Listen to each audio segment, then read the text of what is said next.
Hello and welcome back to the channel. So I thought it was about time for another fleet update in this horrible weather. So I'm sort of going to try and be a bit of a speedy one because I'm getting soaked.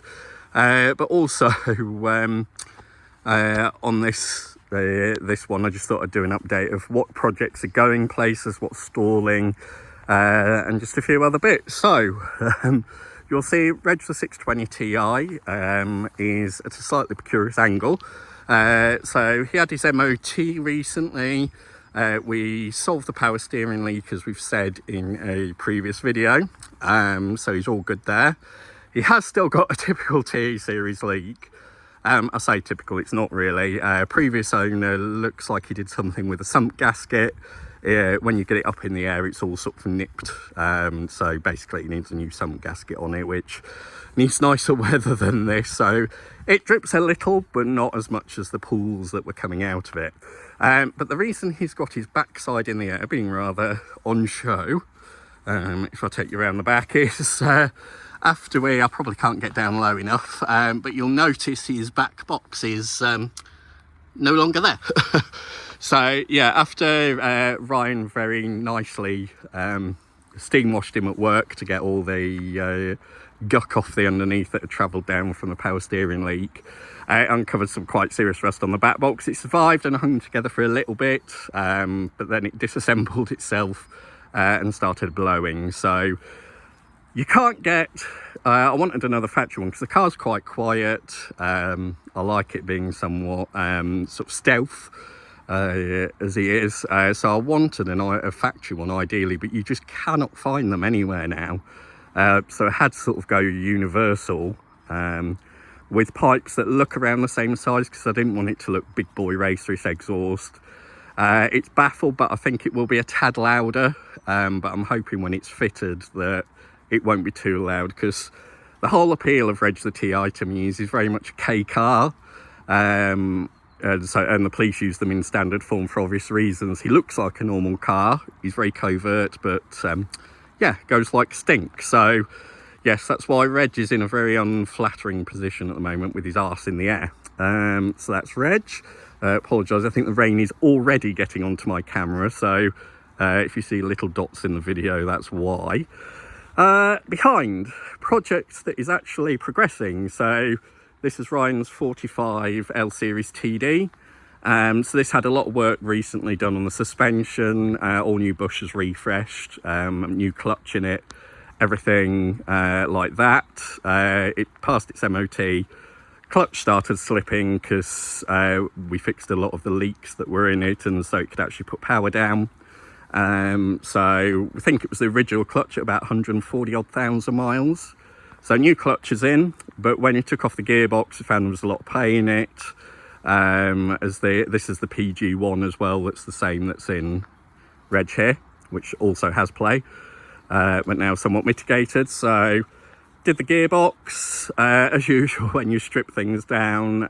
Ryan found was playing the turbo on this. So we've got a spare turbo off the spare engine that's going to go in the ZR around the back, which we'll come to in a minute. But finally, after many months on the road, this is going back together. So if I take you in, you'll now see, voila, gearbox is on and fitted. We've also done things like EGR, delete, etc., which is why the back is still not bolted up.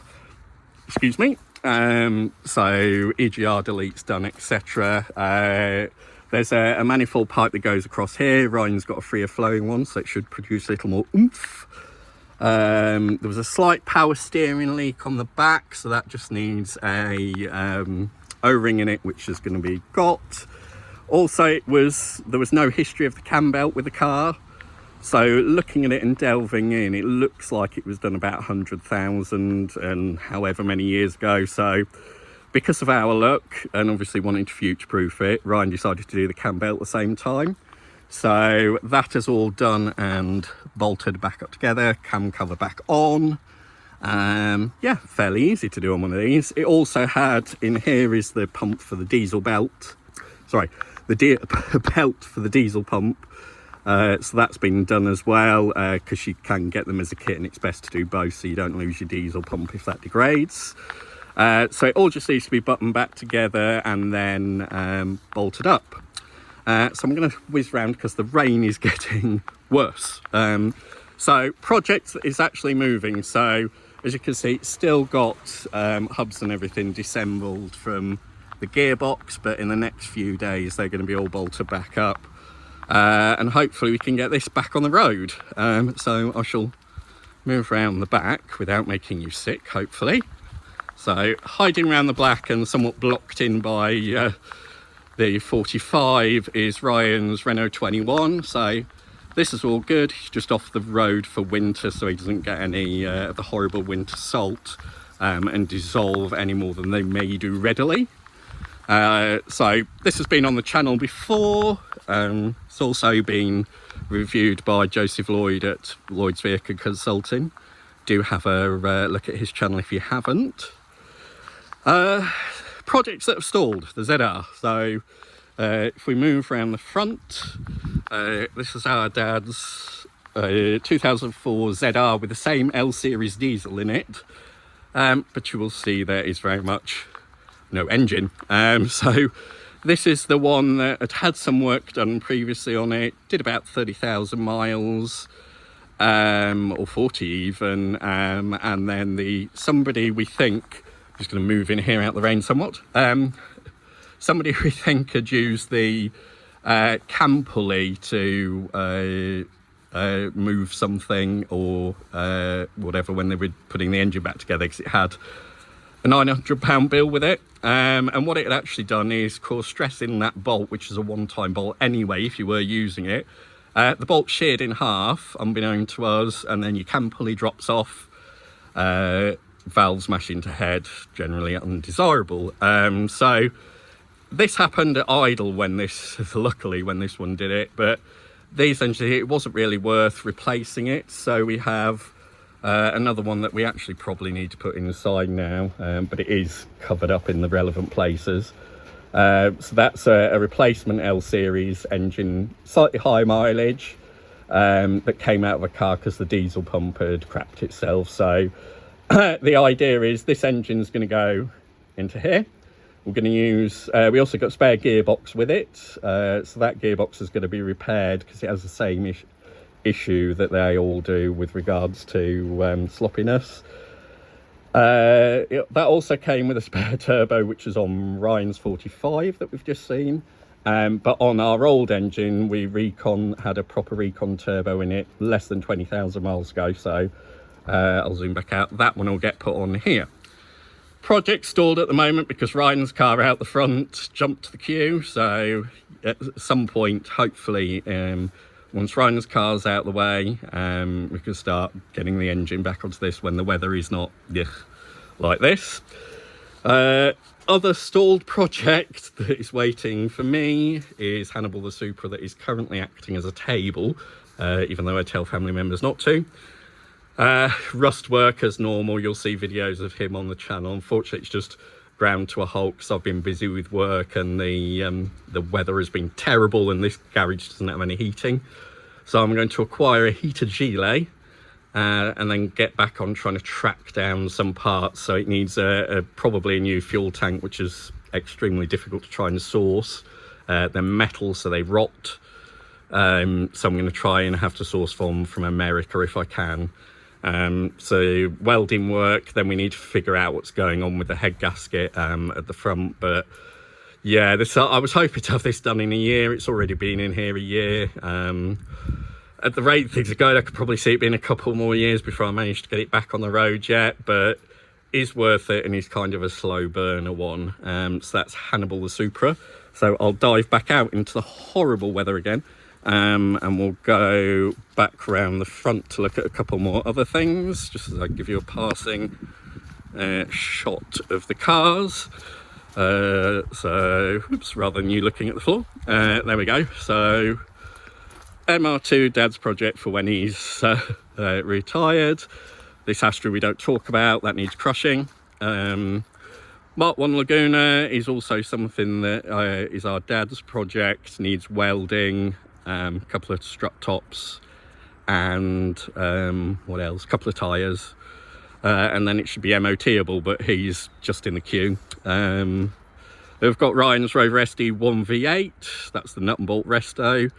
So Ryan before Christmas moved, so that's all had to also come to a stop at the moment. It runs, he's done an Edelbrock carb conversion and manifold on it, but it just needs jetting and dialing in properly. Then hopefully he can get that to some shows this summer. Righto, the Corrado, so he's my VR6 Corrado. He's sat in the queue at the moment, so ideally I'd like to get him out of this rain, but as you can see, other things are blocking him in. So yeah, he needs front wishbones. I've got a Polybush kit because I'm sick to the back teeth of the crap rubber on the ones you get on eBay and replacing them. So he needs those doing. Still got the heater matrix that's bypassed at the moment that he's doing at some point that, if I'm honest, I just can't get the enthusiasm up for, because it means taking out the dashboard. So again, so he'll be a summer car and I'll only use him in summer until I can either get the enthusiasm once we've done the front wishbones, and I can either get the enthusiasm to do the heater matrix, or save up and just throw him to Martin the mechanic to do, because I really have nightmares about doing that job. And then the only other one that's recently been featured on Mr. Lloyd's channel is the little Renault 5, that's the daily. So he's just done a quick video on it. So this is car through a work scheme, just my daily that I used to get to work. So it's 5E Tech. Yeah, and I just love the shape of it. Not into the whole electric petrol debate. I'm a petrol head, it had to be EV for a work scheme. Would I prefer it as a hybrid or a petrol? Yes, it is what it is, but it does me well enough, and it gets smiles wherever it goes, and yeah, I just love it. So that is a very speedily look round at the fleet for the minute. So I shall sign off for now and say please hit like and subscribe if you like what we're doing.